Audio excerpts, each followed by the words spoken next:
Hi friends, ఇదేమిటంటే మా బాబు కేరళ నుంచి coconut oil తీసుకొచ్చాడు.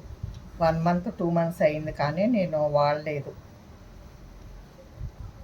అయితే మా ఫ్రెండ్ ఫోన్ చేసి ఇట్లాగ మెహందీలో ఆయిల్ కలిపి పెట్టుకుంటే తలపోట్లు అయ్యి తగ్గుతాయి అని చెప్పింది.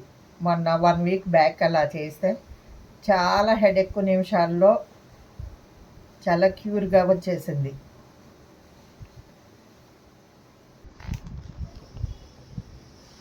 ఇది ఇప్పుడు నేను మళ్ళీ తలకి పెట్టుకుంటున్నాను. ఇది మీకు ఇంట్రెస్ట్ ఉంటే